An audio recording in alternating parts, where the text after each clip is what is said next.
I'm coming at you with a one-day build. You see, I have to make a pencil box for a gift exchange and it has to ship tomorrow. But just to raise the stakes, I'm gonna make a pencil to go in the pencil box as a little added bonus. To save time, I used a mechanical pencil kit that I already had laying around, as well as some pre-made walnut and maple blanks. If I wasn't already cutting it close enough as it was, I decided to try using CA glue as a finish on this pencil. Surprisingly, it came out pretty great for my first time. Alright, now that I have the pencil done, the next step is to prep the wood to actually make the box. That means I have to plane it, join it, and then resaw it so I can get some thinner strips to make the, thin outside thing. Alright, so I have the stock milled and cut down to size. The last step, of course, is to split this down the middle so I can get a thinner wall for my box. I wouldn't want 3/4 inches thick. That's kind of beefy. So I'm going to use the table saw to resaw these boards all right down the middle and get that nice 1/4 inch thick piece. I resaw using the table saw all of the time. It's a great option if you don't have a fancy pants bandsaw available. The only thing I recommend is leaving a little bit of material in the center of the board and then using a handsaw to finish the cut, just for safety. With my board split down the middle, I used my thickness planer to mill the boards to exactly 1/4 inch thick. The thickness isn't actually super critical, but as an engineer, I like to spend way too much time getting my measurements perfectly dialed in. Alright, so I got these pieces planed down to size and they are dead perfect. The bummer, because I always make a mistake, I totally forgot to plane these other pieces down. So now I have to get these dialed in and hopefully I can get them exactly the same size as the other pieces. I'm not sure if that's gonna work, but oh well. After getting those last few panels milled down, I headed back over to the table saw and used my crosscut sled to cut down everything to the correct length. I can't emphasize enough how important it is to have a good crosscut sled with an adjustable stop. I really like this crosscut sled because it can be mounted in either miter slot, which opens up a big range of possibilities. So the next step is to get the bevels on the edges so that we can make the box, right? To do that, I'm going to tilt the blade at 45 degrees and then slowly creep up on the actual dimension that I need because I want this box to be super duper accurate so that it matches the rest of the pieces that I've already cut. If you're new to woodworking, these magnetic angle finders are a game changer when setting up your table saw. They are surprisingly affordable and are the best way to dial in the exact blade angle on your saw.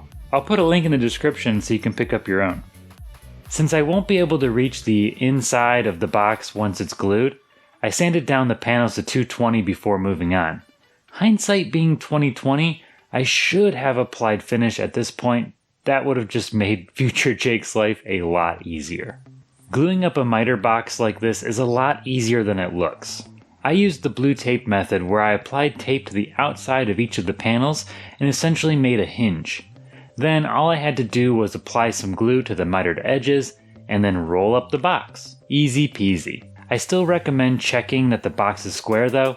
Sometimes it can get a little wonky and require a little bit of persuasion to get back into square. Alright guys, so I got the outside of the box done. It's all glued up and perfectly square. I can't work on the inside till that glue dries, and I'm running out of time today, so hopefully it dries super fast. So I think what I'll do, so that this video isn't super duper long, we'll just fast forward real quick. Alright, so it's been about 15 minutes or so, and I've already gone ahead and cleaned up all the glue from the inside of this box. I just used a chisel. There's about 459-ish ways to do that. I used a chisel. Now the next step is to cut these other pieces down to the right width so that they fit inside nicely, and we can start building the tray, the inside box that fits inside of here. Once I get these cut down, I need to put the miters on the edges as well as cutting the dado for this piece. This will kind of go together sort of like that-ish, right? Whew, we got a lot of work to do and not a lot of time to do it. Let's get back to work. Cutting the miters on the ends of the inner box panels was a little sketchy. I added some extra blocks to my fence to help hold the piece, but my fingers were still a lot closer to the blade of doom than I would have liked. Next time, I'll make a purpose-built mini crosscut sled for tasks like this. Safety first. Since this cherry was rustic, I had to fill the bug holes with CA glue and activator. You can actually buy CA glue now that's black, and it looks super cool. But since this is just getting painted anyways, I opted to use the clear CA glue. After sanding down each of the panels, it was time for another glue up. While Jake is gluing up the box, I want to talk to you about the gift exchange.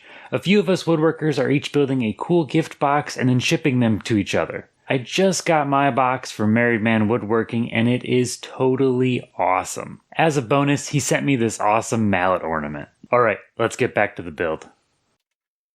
Quick tip.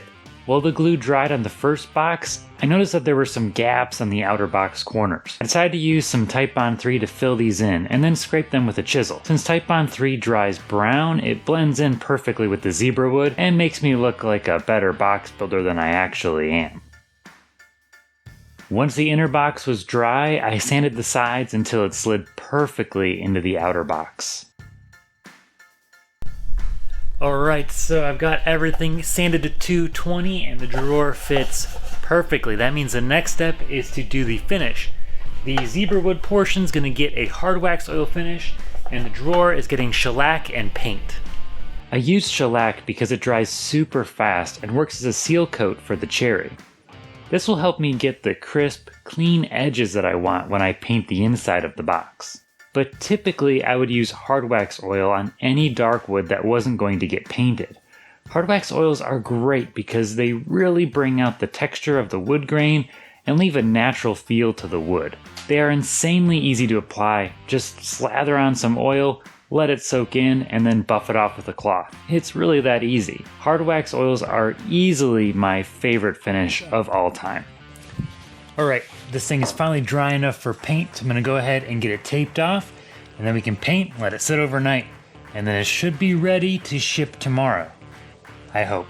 I wanted to add some color to the box to create some contrast and happiness, so I sprayed on some 2X Rust-Oleum blue spray paint. This is why I use shellac, because once the tape is removed, it's going to leave a nice crisp edge along the top of the box. I am really happy with how this box turned out.